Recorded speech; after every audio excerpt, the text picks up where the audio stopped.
Hello everyone and welcome to this session on types of business environment.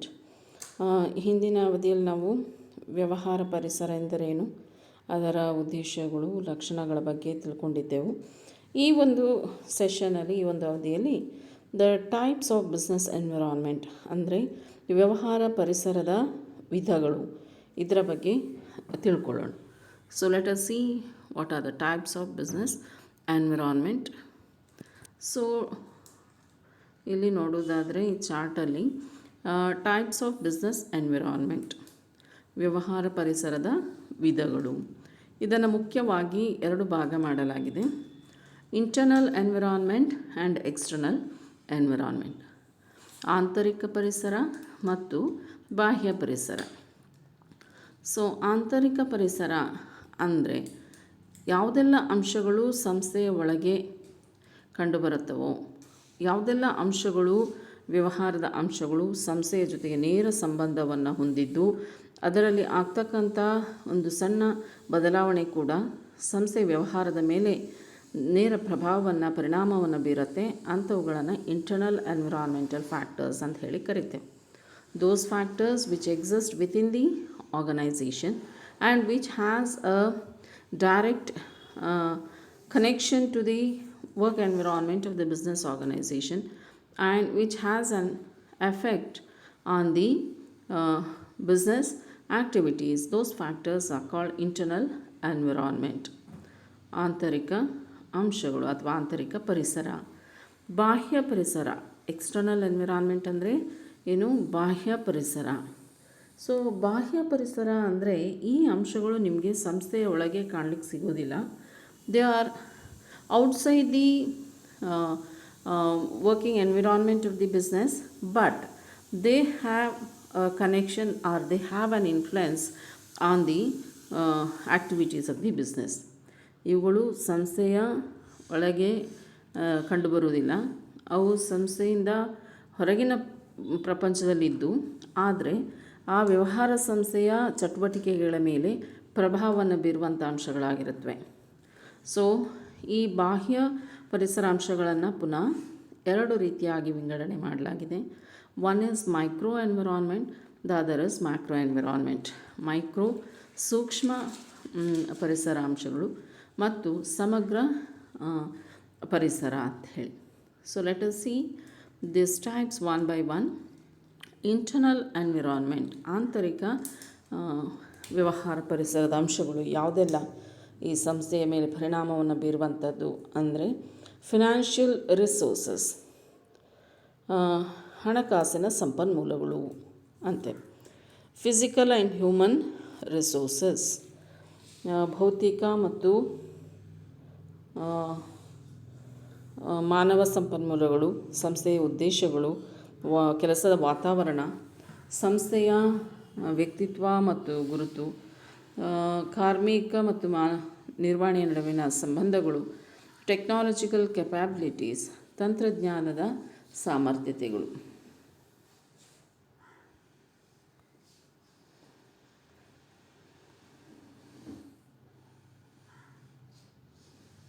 So let us see the internal environment. Factors existing within a business firm. These factors are generally regarded as controllable factors because a company has control over these factors. ಆಂತರಿಕ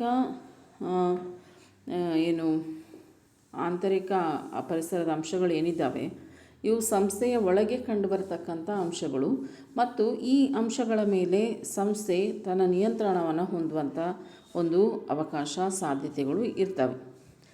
so which are these internal environment factors which as a direct link with the business and has an influence on the business activities and can be controlled by the business firm. So first one, financial factors, ಹಣಕಾಸಿನ ಅಂಶಗಳು. So ಇಲ್ಲಿ ಹಣಕಾಸಿನ ಅಂಶಗಳು ಯಾವುದೆಲ್ಲ ಸಂಸ್ಥೆಯಲ್ಲಿ ಕಂಡುಬರುವಂಥದ್ದು. Financial policies, ಆರ್ಥಿಕ ನೀತಿಗಳು ಏನನ್ನು ಸಂಸ್ಥೆ ಅಳವಡಿಸ್ಕೊಂಡು ಬರ್ತಾ ಇದೆ, ಏನು ಆರ್ಥಿಕ ನೀತಿಯನ್ನು ಹೊಂದಿದೆ ಮತ್ತು ಅದರ ವಿಧಾನ ಏನು ಮತ್ತು ಹಣಕಾಸಿನ ರಚನೆ. ಈಗ ಒಂದು ಸಂಸ್ಥೆಗೆ ಅವಶ್ಯ ಇರತಕ್ಕಂಥ ಬಂಡವಾಳವನ್ನು ಸಂಸ್ಥೆ ಯಾವ ರೀತಿ ಸಂಗ್ರಹಣೆ ಮಾಡುವಂಥ ಒಂದು ನೀತಿ ಹೊಂದಿದೆ, ಅದರ ಮೇಲೆ ಕೊಡುವಂಥ ವೆಚ್ಚ ಏನು, ಹಣಕಾಸಿನ ರಚನೆ ಯಾವ ರೀತಿ ಮಾಡಲಾಗಿದೆ, ಅಂದರೆ ಡೆಟ್ ಆ್ಯಂಡ್ ಈಕ್ವಿಟಿ, ಒಟ್ಟು ಬಂಡವಾಳದಲ್ಲಿ ಸಾಮಾನ್ಯ ಷೇರುಗಳ ರೂಪದಲ್ಲಿ ಎಷ್ಟು, ಪ್ರಾಶಸ್ತ್ಯದ ಷೇರುಗಳು ಮತ್ತು ಸಾಲಪತ್ರ ಮತ್ತು ಇತರ ರೀತಿಯಲ್ಲಿ ಹೇಗೆ ಬಂಡವಾಳ ಸಂಗ್ರಹಣೆಯ ರಚನೆಯನ್ನು ಮಾಡಲಾಗಿದೆ. ಈ ಎಲ್ಲ ವಿಷಯಗಳು ಹಣಕಾಸಿನ ಅಂಶಗಳೊಳಗೆ ಕಂಡುಬರುತ್ತೆ. ಫಿಸಿಕಲ್ ಆ್ಯಂಡ್ ಹ್ಯೂಮನ್ ರಿಸೋರ್ಸಸ್, ಭೌತಿಕ ಮತ್ತು ಮಾನವೀಯ ಸಂಪನ್ಮೂಲಗಳು. ಸೊ ಭೌತಿಕ ಸಂಪನ್ಮೂಲಗಳು ಅಂದಾಗ ಸಂಸ್ಥೆಯೊಳಗೆ ಬರ್ತಕ್ಕಂಥ plant and machinery, plant layout, building, furnitures, machines, instruments, ಅಂದರೆ ಒಂದು ಕೆಲಸಕ್ಕೆ ಅವಶ್ಯ ಇರತಕ್ಕಂಥ ಏನೆಲ್ಲ ಸಲಕರಣೆಗಳು ಸೌಲಭ್ಯಗಳು ಭೌತಿಕವಾಗಿ ಬೇಕಾಗಿದೆಯೋ ಅದರ ಒಂದು ವ್ಯವಸ್ಥೆ ಯಾವ ರೂಪದಲ್ಲಿ ಮಾಡಲಾಗಿದೆ ಅನ್ನೋದು. ಅಂದರೆ ಈ ಒಂದು ಅವಶ್ಯಕತೆಗಳು ಮೂಲಭೂತ ಸೌಕರ್ಯಗಳು ಸಂಸ್ಥೆಯಲ್ಲಿ ಚೆನ್ನಾಗಿ ಅಳವಡಿಸಿದ್ದಾಗ ಸೊ ಕೆಲಸ ಮಾಡುವಂತಹ ನೌಕರರಿಗೆ, ಕಾರ್ಮಿಕರಿಗೆ ಅದು ಪ್ರೋತ್ಸಾಹದಾಯಕ ಆಗಿರುತ್ತೆ. So it has a direct impact on the working environment. Without proper physical facilities and setup business cannot be run properly. Human resources, ಮಾನವ ಸಂಪನ್ಮೂಲ ಅಂದರೆ ಇಲ್ಲಿ ಉನ್ನತ ಹಂತದಿಂದ ಹಿಡಿದು ಕೆಳ ಹಂತದವರೆಗೂ ಮಾನವ ಸಂಪನ್ಮೂಲದ ಅವಶ್ಯಕತೆ ಇರುತ್ತೆ. Starting from taking of decisions till the execution of the work, till the floormen, all people in the organisation are very much important for the working of the business. ಅಲ್ಲಿ ಆ ಮಾನವ ಸಂಪನ್ಮೂಲ ಅವರನ್ನು ನೇಮಕಾತಿ, ಆಯ್ಕೆ ಪ್ರಕ್ರಿಯೆ ಮತ್ತು ಅವರಿಗೆ ತರಬೇತಿ, ಅಭಿವೃದ್ಧಿ, ಅವರ ಸಂಭಾವನೆಯ ರೂಪ ಎಲ್ಲ ಅಂಶಗಳು ಇದರೊಳಗೆ ಬರುವಂಥದ್ದು. ಸೊ ಅವರ ಕೌಶಲ್ಯತೆ, ಗುಣಮಟ್ಟ, ಅವರ ನೈತಿಕ ಒಂದು ತೊಡಗಿಸಿಕೊಳ್ಳುವಂಥದ್ದು, ಈ ಎಲ್ಲ ವಿಷಯಗಳು ಸಂಸ್ಥೆಯ ಆಗುಹೋಗುಗಳ ಬಗ್ಗೆ ಪ್ರಭಾವವನ್ನು ಬೀರುತ್ತೆ.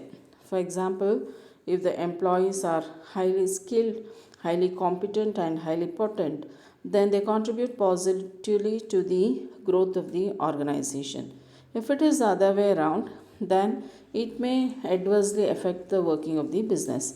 ಈಗ ಸಂಸ್ಥೆಯಲ್ಲಿರುವಂತಹ ಜನರು ಅಥವಾ ಮಾನವ ಸಂಪನ್ಮೂಲ ನಾವೇನು ಹೇಳ್ತೇವೆ, ಅವರು ತುಂಬ ಪ್ರತಿಭಾನ್ವಿತರಾಗಿದ್ದು, ಕೌಶಲ್ಯತೆಯನ್ನು ಹೊಂದಿದ್ದು, ತುಂಬ ಹೆಚ್ಚಿನ ಕಾಳಜಿ ಹೊಂದಿ, ತುಂಬ ಆಸಕ್ತಿದಾಯಕವಾಗಿ ತಮ್ಮನ್ನು ತೊಡಗಿಸಿಕೊಂಡಿದ್ದರೆ ಆ ಒಂದು ವ್ಯವಹಾರ ಸಂಸ್ಥೆ ಏನಿದೆ ಅದು ಹೆಚ್ಚು ಅಭಿವೃದ್ಧಿಯನ್ನು ಹೊಂದಲಿಕ್ಕೆ ಸಾಧ್ಯ ಇರುತ್ತೆ.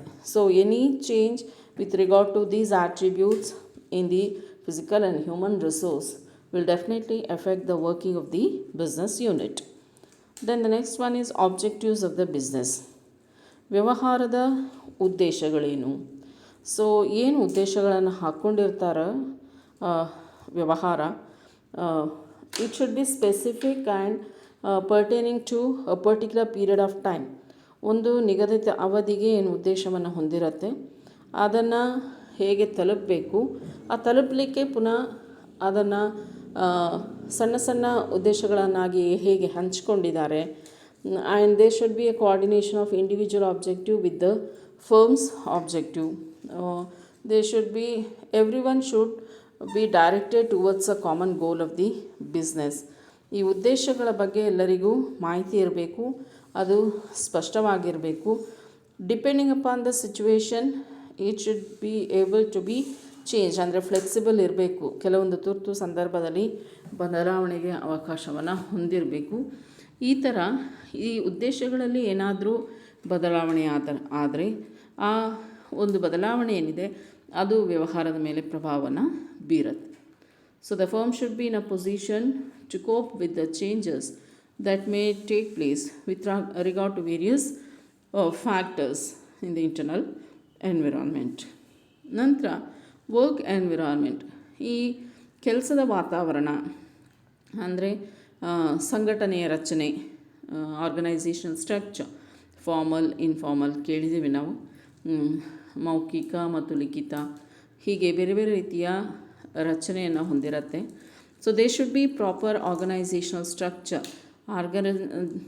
ಸಂಘಟನೆಯ ರಚನೆ ಹೇಗಿರಬೇಕೆಂದರೆ ಯಾರು ಅಧಿಕಾರಿ ಯಾರು ನೌಕರ ಅವರ ನಡುವಿನ ಸಂಬಂಧ, ಆ ನಿರ್ದೇಶನ ಮತ್ತು ರೂಲ್ಸ್ ಇದೆ, ಯಾರಿಂದ ಯಾರಿಗೆ ಬರಬೇಕು, ಯಾರು ಉತ್ತರದಾಯಿತ್ವವನ್ನು ಹೊಂದಿರ್ತಾರೆ, ಯಾರು ಜವಾಬ್ದಾರಿಯನ್ನು ಹೊಂದಿರ್ತಾರೆ. They should be a proper and clear cut distribution of work and responsibility.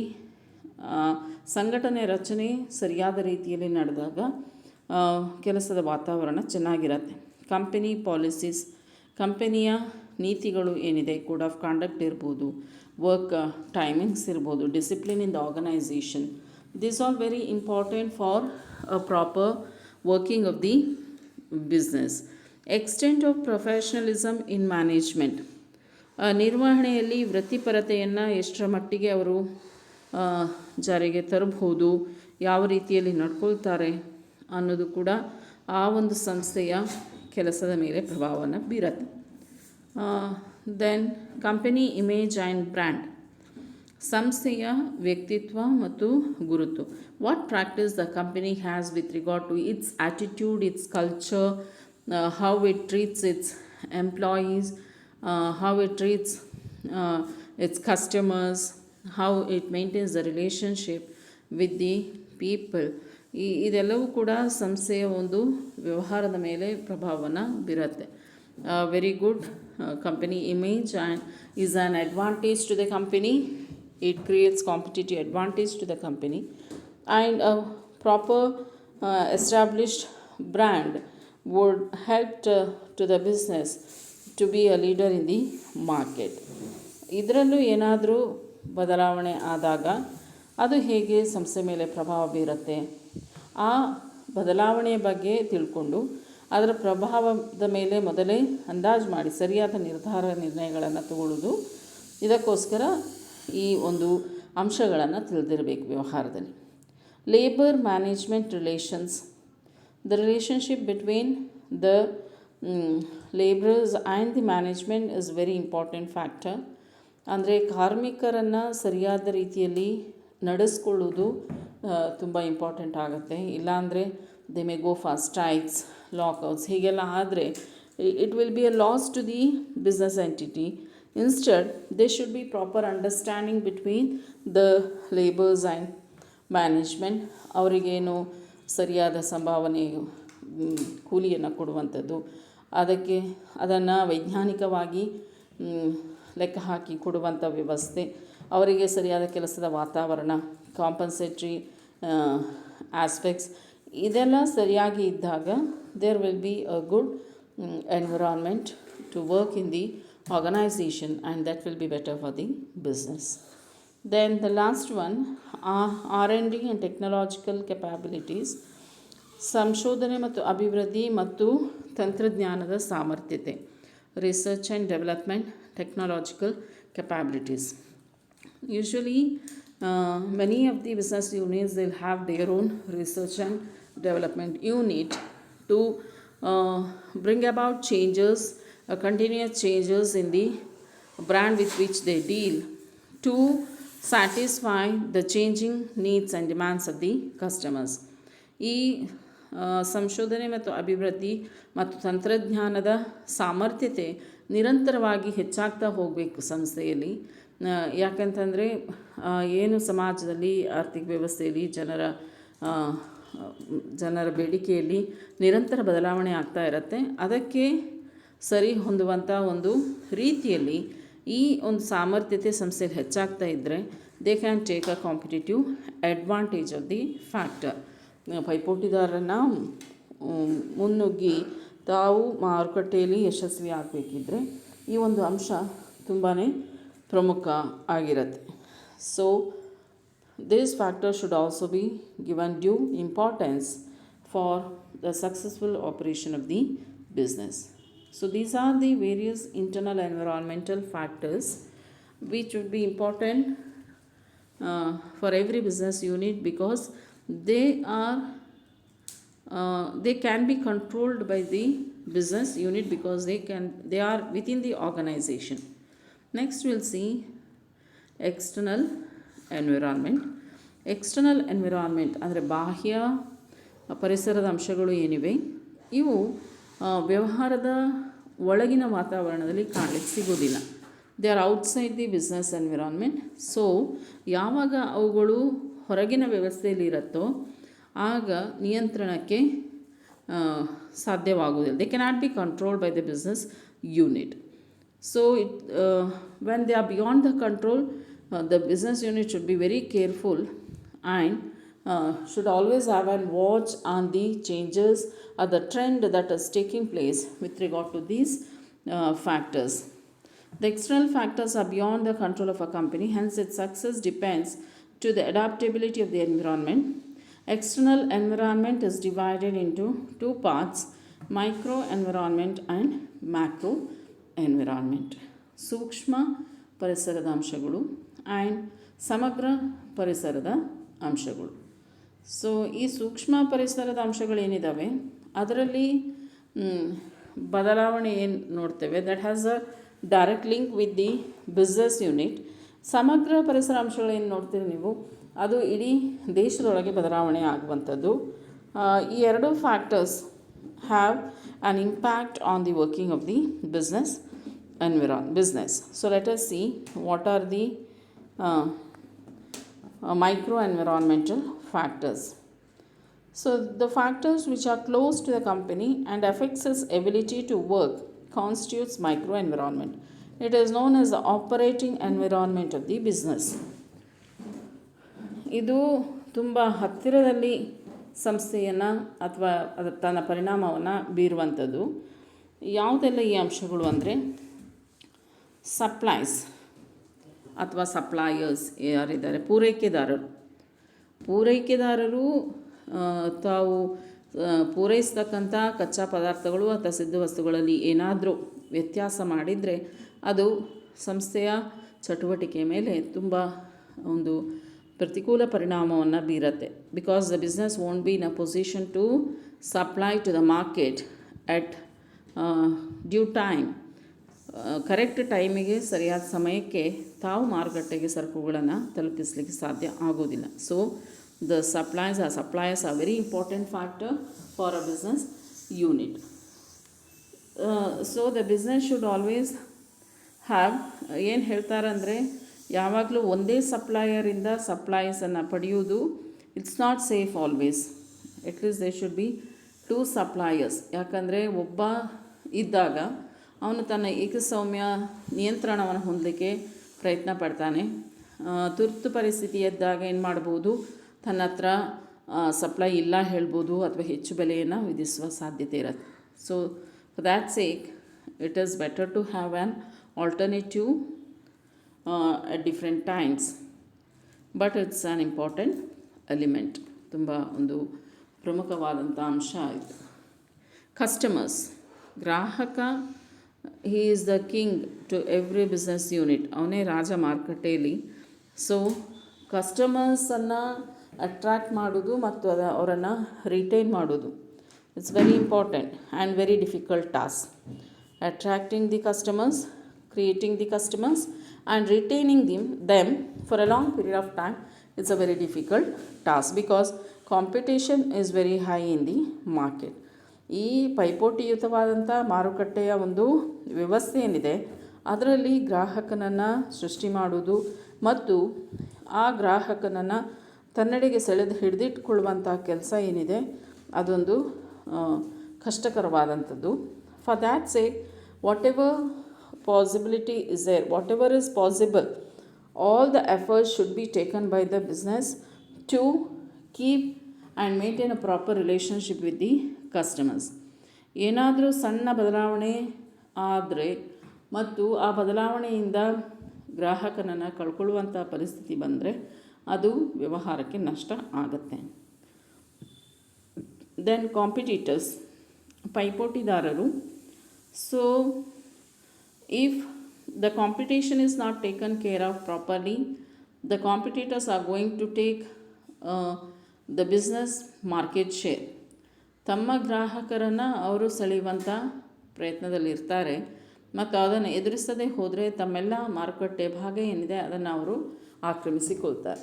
So they should be a proper watch on the working and the performance of the competitors and their business. If there is a change, for example, competitors ಏನೋ ಬೆಲೆಯಲ್ಲಿ ಬದಲಾವಣೆಯನ್ನು ತಂದಾಗ ಅವರು ಯಾವ ರೀತಿ ಮಾಡಿದ್ದಾರೆ, ಅದನ್ನು ತಾನೇನು ಬದಲಾಗಬೇಕು ಅದಕ್ಕೋಸ್ಕರ ಅನ್ನೋದನ್ನು ನೋಡಬೇಕಾಗತ್ತೆ. ಉತ್ಪನ್ನದಲ್ಲಿ ಬದಲಾವಣೆ ಮಾಡ್ಬೋದು.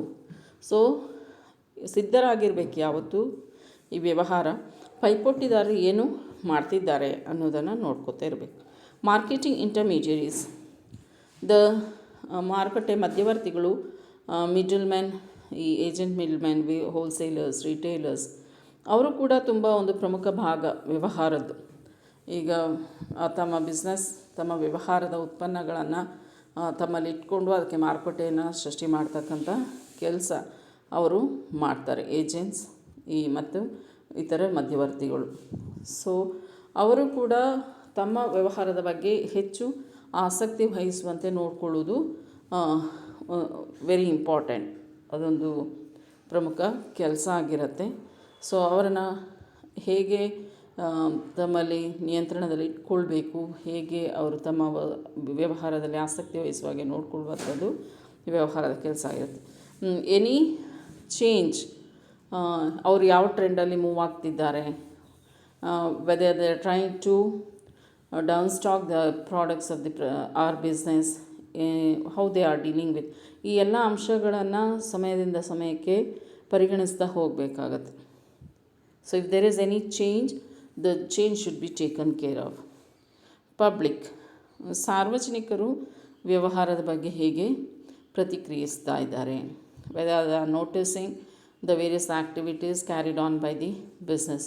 ಕೆಲವೊಮ್ಮೆ ಈ ಶೋಷಣೆಗಳನ್ನು ಅಥವಾ ಮೋಸ, ಇಲೀಗಲ್ ಆ್ಯಕ್ಟಿವಿಟೀಸ್ ಈ ಥರ ಇದ್ದರೆ ಸಾರ್ವಜನಿಕರು ಏನು ಮಾಡ್ಬೋದು, ಗುಣಮಟ್ಟ ಇದೆಲ್ಲ ಚೆನ್ನಾಗಿಲ್ಲದಿದ್ದರೆ ಸಾರ್ವಜನಿಕರು ಅದ್ರ ಬಗ್ಗೆ ಆಕ್ಷೇಪ ಮಾಡಬಹುದು ಅಥವಾ ದಂಗೆ ಏಳ್ಬಹುದು. They should be always a positive preference by the public towards the business. So business should take into consideration the due respect from the publics. ಇದಿಷ್ಟು ಸೂಕ್ಷ್ಮ ಪರಿಸರ ಅಂಶಗಳು. ನೆಕ್ಸ್ಟ್ ಸಮಗ್ರ ಪರಿಸರದ ಅಂಶಗಳು, that is macro environmental factors. Let us see macro environment factors.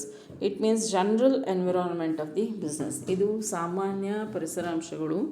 ಅಂದರೆ ಇದು ಎಲ್ಲ ಬಿಸ್ನೆಸ್ಸಿಗೂ ಏಕಕಾಲಕ್ಕೆ ಪ್ರಭಾವವನ್ನು ಬೀರುವಂಥದ್ದು.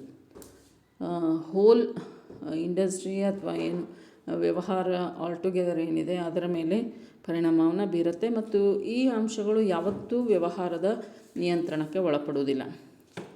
ಆದರೆ ಇದರಲ್ಲಿ ಬದಲಾವಣೆಗಳು ಆಗ್ತಾ ಇರ್ತವೆ. ಏನು ಬದಲಾವಣೆ ಆಗ್ತಾ ಇರ್ತವೋ ಅದು ವ್ಯವಹಾರದ ಮೇಲೆ ಪ್ರಭಾವವನ್ನಂತೂ ಬೀರುತ್ತೆ. Whether it is a positive effect or adverse effect, it depends upon the changes that is taking place with regard to these environmental factors. The growth and survival of the business depends upon its adaptability. ವ್ಯವಹಾರ ಉಳಿದು ಬೆಳಿಬೇಕಾದ್ರೆ ಅದರ ಸಾಮರ್ಥ್ಯತೆ ಈ ಒಂದು ಬದಲಾವಣೆಗೆ ಹೊಂದಿಕೊಳ್ಳುವುದೇನಿರುತ್ತೆ ಅದರ ಮೇಲೆ ನಿಂತಿರುತ್ತೆ. So which are these factors? The important macro environmental factors are economic environment, ಆರ್ಥಿಕ ಪರಿಸರ, ಆರ್ಥಿಕ ವ್ಯವಸ್ಥೆ, ಆರ್ಥಿಕ ಸನ್ನಿವೇಶ ಸಂದರ್ಭಗಳು, ಆರ್ಥಿಕತೆಯ ರಚನೆ, ದೇಶದ ಆದಾಯ, ದೇಶದ ಹಣಕಾಸಿನ ನೀತಿಗಳು, ಇವೆಲ್ಲವೂ ಈ ಒಂದು ಪರಿಸರದೊಳಗೆ ಬರುವಂಥದ್ದು. ಸೋಷಿಯೋ ಕಲ್ಚರಲ್ ಎನ್ವಿರಾನ್ಮೆಂಟ್, ಸಾಮಾಜಿಕ ಮತ್ತು ಸಾಂಸ್ಕೃತಿಕ ಪರಿಸರ. ನಮ್ಮ ಸಮಾಜ ನಾವು ಹೇಳ್ತೇವೆ ಭಾರತ ವೈವಿಧ್ಯಮಯವಾದಂಥ ಒಂದು ಸಂಸ್ಕೃತಿಯನ್ನು ಹೊಂದಿರತಕ್ಕಂಥದ್ದು. There are different categories of people with different types of taste and preferences. ಅದನ್ನು ಹೇಗೆ ಗಮನದಲ್ಲಿಟ್ಕೊಳ್ಬೇಕು ವ್ಯವಹಾರ ನಡೆಸುವಾಗ ಅಂತಂದು ಅದನ್ನು ಅರ್ಥ ಮಾಡ್ಕೊಂಡಿರಬೇಕು, ತಿಳಿದುಕೊಂಡಿರಬೇಕು. ಮತ್ತು ಅದರಲ್ಲಿ ಸಹ ಹೇಗೆ ಬದಲಾವಣೆ ಆಗ್ತಾ ಇದೆ ಅನ್ನೋದು. ಕಾನೂನಿನ ಪರಿಸರ, ಏನೇನು ಹೊಸ ಕಾಯ್ದೆಗಳು ಬರ್ತಾ ಇದ್ದಾವೆ ವ್ಯವಹಾರಕ್ಕೆ ಸಂಬಂಧಿಸಿದ್ದು, ಮತ್ತು ಇರುವ ಕಾಯ್ದೆಯಲ್ಲಿ ಏನು ಅಮೆಂಡ್ಮೆಂಟ್ಗಳು ಅಥವಾ ಏನು ಬದಲಾವಣೆಗಳಾಗ್ತಾ ಇದೆ ಅದನ್ನು ತಿಳ್ಕೊಂಡಿರಬೇಕು. ಇಂಟರ್ನ್ಯಾಷನಲ್ ಎನ್ವಿರಾನ್ಮೆಂಟ್, ಅಂತಾರಾಷ್ಟ್ರೀಯ ಪರಿಸರ. ಅಂತಾರಾಷ್ಟ್ರೀಯ ಮಾರುಕಟ್ಟೆಯಲ್ಲಿ ಈ ಒಂದು ವ್ಯವಹಾರಕ್ಕೆ ಸಂಬಂಧಿಸಿದಂತೆ ಏನು ಬೆಳವಣಿಗೆಗಳು ಬದಲಾವಣೆಗಳು ಆಗ್ತಾ ಇದೆ ಅದನ್ನು ತಿಳಿಯುವಂಥದ್ದು. ರಾಜಕೀಯ ಪರಿಸರ, ರಾಜಕೀಯದಲ್ಲಿ ಆಗ್ತಾ ಇರತಕ್ಕಂಥ ಬದಲಾವಣೆ, ಸರ್ಕಾರ ರಚನೆಯಲ್ಲಿ ಬದಲಾವಣೆ ಆಗ್ತಕ್ಕಂಥದ್ದು, ಹೊಸ ಸರ್ಕಾರ ಬಂದಾಗ ಏನು ನೀತಿ ರೂಪುರೇಷೆಗಳನ್ನು ಜಾರಿಗೆ ತರ್ತವೆ, ಅದು ವ್ಯವಹಾರಕ್ಕೆ ಸಂಬಂಧಿಸಿದ್ದು ಹೇಗೆ, ಇದನ್ನು ನೋಡ್ತಾ ಇರಬೇಕಾಗತ್ತೆ. ತಂತ್ರಜ್ಞಾನದ ಪರಿಸರ, ತಂತ್ರಜ್ಞಾನದಲ್ಲಿ ಏನು ಅಭಿವೃದ್ಧಿ ಆಗ್ತಾ ಇರುತ್ತೋ ಆ modern technology that is being adopted by the business world should be implemented in the particular business also.